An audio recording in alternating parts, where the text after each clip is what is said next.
భూ సమస్యల పరిష్కారమే లక్ష్యంగా రాష్ట్ర ప్రభుత్వం కొత్తగా ప్రవేశపెట్టిన భూ భారతి చట్టంపై రైతులు సంపూర్ణమైన అవగాహన ఏర్పరచుకోవాలని కలెక్టర్ రాహుల్ రాజ్ సూచించారు. ఈ చట్టంలోని అంశాలపై గ్రామంలో విస్తృతంగా చర్చిస్తూ తోటి రైతులకు అవగాహన కల్పించాలన్నారు. మండల కేంద్రమైన కొల్చారం రైతు వేదికలో ఆదివారం భూ భారతి చట్టం అవగాహన సదస్సులో మండల ప్రత్యేక అధికారి, జిల్లా విద్యాధికారి రాధాకిషన్, నర్సాపూర్ ఆర్డీఓ మైపాల్ రెడ్డితో కలిసి కలెక్టర్ పాల్గొన్నారు. ఈ సందర్భంగా భూ భారతి చట్టం ద్వారా రైతులకు చేకూర్చే ప్రయోజనాలను గురించి కలెక్టర్ ఒక్కో అంశం వారీగా పవర్ పాయింట్ ప్రజెంటేషన్ ద్వారా వివరించారు. భూ సమస్యలు పరిష్కరించడమే లక్ష్యంగా ప్రభుత్వం రూపొందించిన భూభారతి చట్టం 2025 జనవరిలో గెజిట్ రూపంలో వచ్చిందన్నారు. సమగ్ర అంశాలను పొందుపరుస్తూ ప్రభుత్వం ఏప్రిల్ 14న ఈ చట్టాన్ని ప్రవేశపెట్టిందని కలెక్టర్ వివరించారు. భూ సమస్యలు కలిగిన రైతులు ఏడాది కాలంలోపు భూభారతి పోర్టల్ ద్వారా దరఖాస్తులు చేసుకోవాలని సూచించారు. అవగాహన సదస్సుల అనంతరమే మొదటి వారంలో అధికారులు గ్రామాల వారీగా సదస్సులను ఏర్పాటు చేసి అర్జీలు స్వీకరిస్తారన్నారు.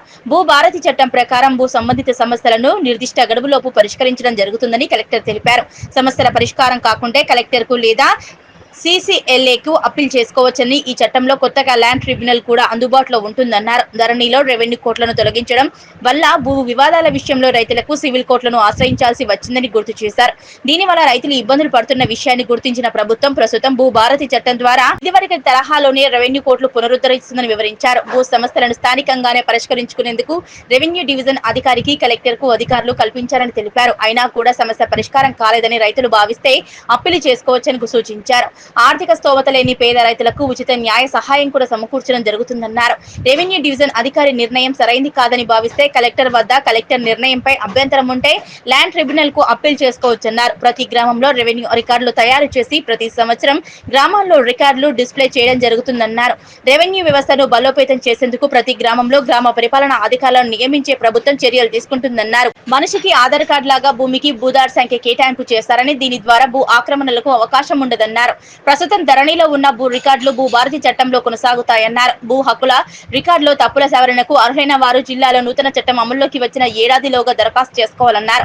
పెండింగ్ లో ఉన్న సాదా బైనామా పరిష్కారం కోసం భూ భారతి చట్టంలో ప్రభుత్వం అవకాశం కల్పించిందన్నారు. వీటికి సంబంధించి త్వరలోనే మార్గదర్శకాలు వెలువడతాయన్నారు.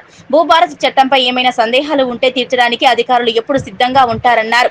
ఈ సదస్సులో కౌడిపల్లి సబ్ డివిజన్ సహాయ సంచాలకురాలు పుణ్యవతి, మండల వ్యవసాయాధికారి శ్వేతాకుమారి, ఆయా క్లస్టర్ల ఏఈఓలు తహసీల్దార్ మహమ్మద్ గఫార్ మియా, ఎంపీడీఓ రఫీకున్నిసా, మండల కాంగ్రెస్ పార్టీ అధ్యక్షుడు నాగులుగారి మల్లేశంగ, కాంగ్రెస్ పార్టీ నాయకులు శేఖర్, మహేశ్వర్ రెడ్డి, మధుసూదన్ రెడ్డి, గోవర్ధన్ రెడ్డి, కిస్టాపూర్ మాజీ సర్పంచ్ గోదావరి తదితరులు పాల్గొన్నారు.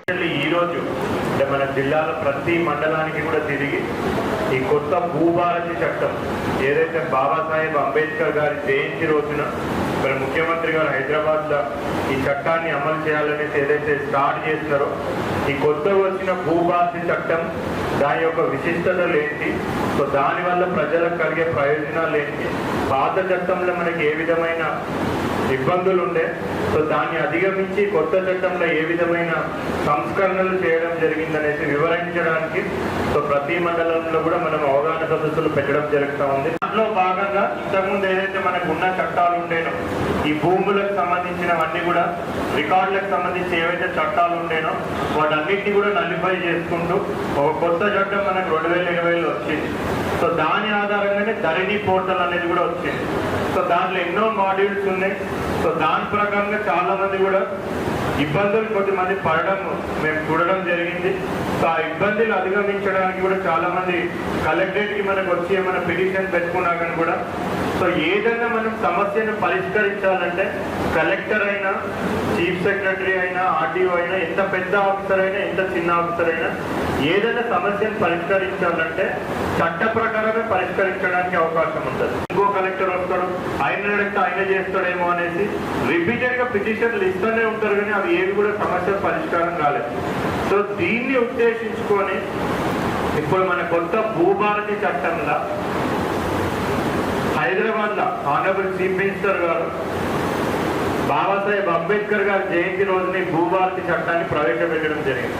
సో ఈ ఇయర్ అంబేద్కర్ జయంతి నుంచి నెక్స్ట్ ఇయర్ అంబేద్కర్ జయంతి వరకు అంటే సుమారుగా ఒక సంవత్సరం కాలం పాటు, ఈ సంవత్సరం కాలంలో ఎవరైనా రైతు ఇంతకుముందు ధరణీల పేరు నాది నమోదు కావాలా, నాది పట్టా, నాది కాకుండా ఇంకొకళ్ళకి అక్రమంగా పట్టా అయింది అనేసి వాళ్ళకి వాళ్ళకి తెలిసి వాళ్ళ అప్లికేషన్ ఇచ్చినట్టయితే దాన్ని ఎంక్వైరీ చేసి మళ్ళా తిరిగి న్యాయబద్ధంగా ఎవరికైతే పట్టా ఉంటుందో వాళ్ళకే పట్టా మార్పిడి చేసే అధికారం మనకి భూభారతి చట్టంలో రావడం జరిగింది.